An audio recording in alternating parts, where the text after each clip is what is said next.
একটা মজার বিষয় বলি, তাওহীদ আর রুবুবিয়্যাহ আমরা যেমন বিশ্বাস করি, মক্কার কাফের মুশরিকরাও বিশ্বাস করত যে সবকিছুর স্রষ্টা কে। এই কথা কেমন শোনা যায় না, যে মক্কার আবু জাহেলরা, মক্কার কুরাইশরা পর্যন্ত মানতো সকল কিছুর স্রষ্টা কে। এটা আমার মুখের কথা নয়, আল্লাহ বলতেছেন ওয়ালা ইনসালতাহুম মান খালাকাস সামাওয়াতি ওয়াল আরদ লায়াকুলুন্না আল্লাহ।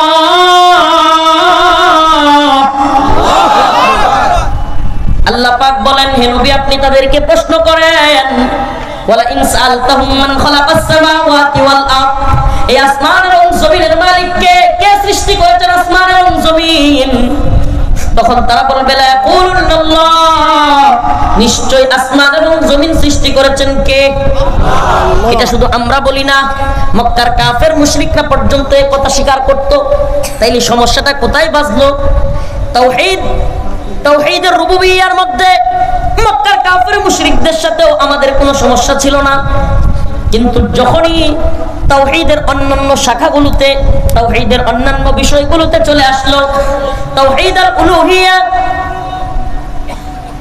ইবাদতের ক্ষেত্রে একমাত্র আল্লাহকেই, ইয়াকা না'বুদু ওয়া ইয়াকা নাস্তাঈন, ওয়া ক্বাদা রাব্বুকা আল্লা তা'বুদু ইল্লা ইয়্যা, ইবাদতের ক্ষেত্রে একমাত্র আল্লাহকেই মানতে হবে। ইবাদত হবে একমাত্র কার জন্য? নামাজ হবে একমাত্র কার জন্য? রোজা একমাত্র কার জন্য? হজ একমাত্র কার জন্য? কুরবানি একমাত্র কার জন্য? বলেন না কার জন্য? সব কিছু কুল ইন্না সালাতি ওয়া নুসুকি ওয়া মাহইয়ায়া ওয়া মামাতি লিল্লাহি রাব্বিল আলামিন।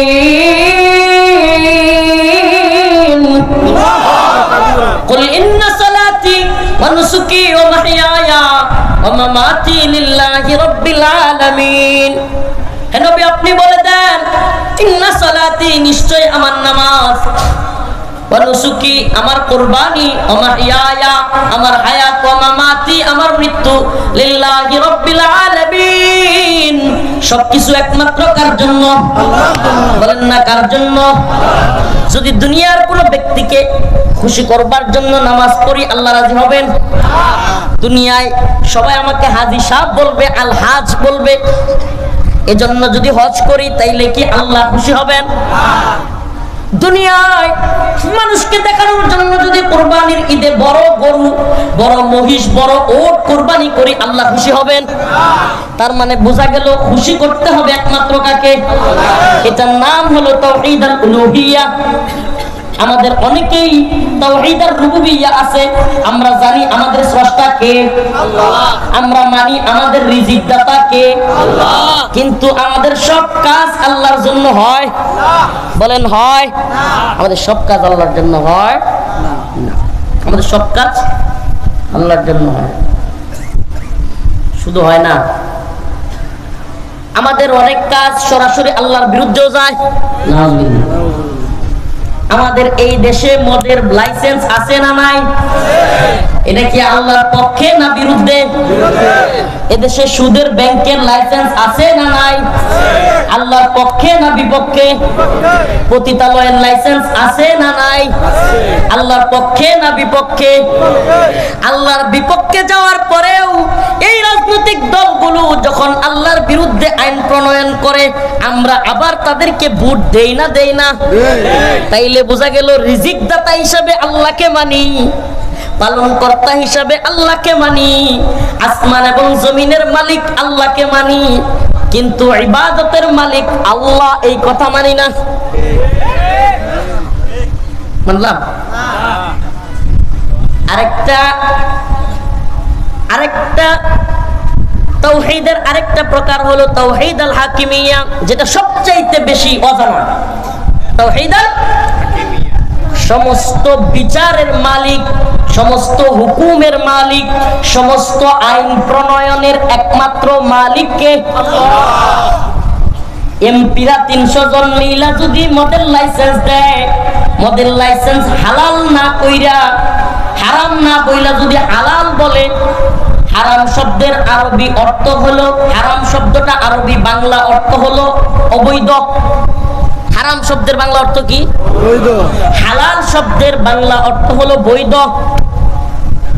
এখন 300 এমপি মিলে সংসদে সামনে প্রশ্ন হচ্ছে বাংলাদেশে মদের লাইসেন্স দেওয়া হোক।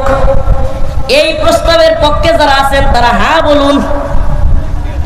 আমার প্রশ্ন, সংসদে যেই সব এমপি দাঁড়ায় হ্যাঁ বলছে, হাত তুলেছে, আমরা সেই সমস্ত লোকগুলোরে যদি ভোট না দিতাম তারা কি সংসদে যাইতে পারতো?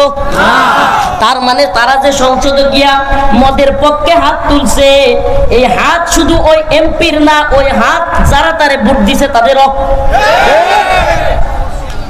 তার মানে এই সমস্ত মানুষগুলো আল্লাহর বিরুদ্ধে। কথা মনে হয় বুঝাইতে পারিনি। যারা সংসদে আল্লাহর বিরুদ্ধে আইন প্রণয়নের ক্ষমতা দিয়েছে তারা তাওহীদ আল হাকিমিয়া মানে নাই। বলবেন হুজুর, তাওহীদ আল হাকিমিয়া আইন প্রণয়নের হুকুম দানের একমাত্র মালিক যে আল্লাহ বলতেছেন, প্রমাণ কি?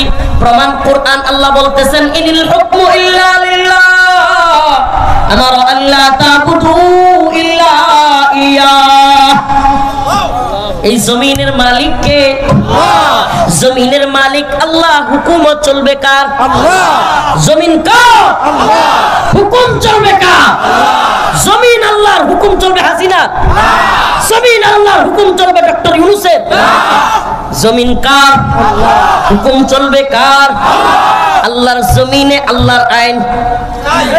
আল্লাহর জমিনে আল্লাহর আইন বাস্তবায়ন ফরজে আইন। বলেন না, আল্লাহর জমিনে আল্লাহর আইন, আল্লাহর জমিনে আল্লাহর আইন বাস্তবায়ন ফরজে আইন, বাস্তবায়ন ফরজে আইন। এই স্লোগান মুখস্থ করেন মুসলমান। এই পয়গাম আপনাদের কাছে বুঝার চেষ্টা করেন। সারা জীবন এই তাগুতি সিস্টেমের অধীনে থাইকা, এই তাগুতি সিস্টেমকে সম্মান জানায়া, এই জালেমদেরকে সম্মান জানায়া, ওই জালেম নেতা, ওই তাগুত নেতাকে সম্মান জানায়া ইবাদত আপনি যতই করেন, আপনি তাওহীদ আল উলুহিয়া মানেন না, আপনি তাওহীদ আল হাকিমিয়া মানেন না। শুধুমাত্র রব আল্লাহকে মানলে আপনি জান্নাতে যেতে পারবেন না। সমস্ত কিছুতে একমাত্র আল্লাহকে মানতে হবে। তাওহীদ আল হাকিমিয়ার ক্ষেত্রেও হুকুম দাতা কে? আল্লাহ। বলেন না, হুকুম দাতা কে? আল্লাহ। কোন একটা হুকুম, আল্লাহর হুকুম এবং বান্দার হুকুম, আপনার বাবার হুকুম, এই দুইটার মধ্যে পার্থক্য হয়েছে। কারটা মানবেন? আমি কি বুঝাইতে পারিনি? আল্লাহ একটা হুকুম দিছে, আপনার বাবাও একটা হুকুম করছে। দেখা গেছে বাবার হুকুম আর আল্লাহর হুকুমের মধ্যে তাফাররুক হয়ে গেছে, বাদানুবাদ লেগে গেছে। আল্লাহর হুকুমের বিরুদ্ধে চলে যাচ্ছে বাবার হুকুম, কারটা মানবে? আল্লাহর হুকুমের বিরুদ্ধে চলে যাচ্ছে ভাইয়ের হুকুম, কারটা মানবে? প্রিয় ভাইরা আমার, বন্ধুগণ আমার, যদি এটা না বুঝেন তাহলে আমার একটু পিছনে যেতে হবে আর একটু ভালোভাবে বোঝানোর জন্য। ধৈর্য আছে? আদি ইবনে হাতেম রাদিয়াল্লাহু আনহু, তখনও তিনি মুসলমান হন নাই। তিনি বর্ণনা করেন, আমি রাসূলুল্লাহ সাল্লাল্লাহু আলাইহি ওয়াসাল্লামের কাছে ইসলাম কবুলের জন্য যাচ্ছিলাম। এই মুহূর্তে গিয়া দেখি আল্লাহর রাসূল এই আয়াত তিলাওয়াত করতেছেন, ইত্তাখাযু আহবারাহুম ওয়া রুহবানাহুম আরবাবাম মিন দুনিল্লাহ ওয়াল মাসীহ ইবনে মারইয়াম। আল্লাহর রাসূল এই আয়াত পড়তেছিলেন যে তারা তাদের আহবার রুহবানদেরকে, তারা তাদের ধর্মীয় পণ্ডিতদেরকে রব বানায়া নিছে, তাদের ইবাদত করে।